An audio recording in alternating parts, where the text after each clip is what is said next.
ভালো লাগলো ঢেউ সাথে ভাই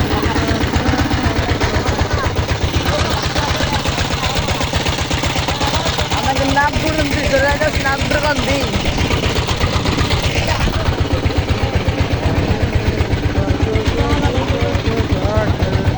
हमारे भी अवसर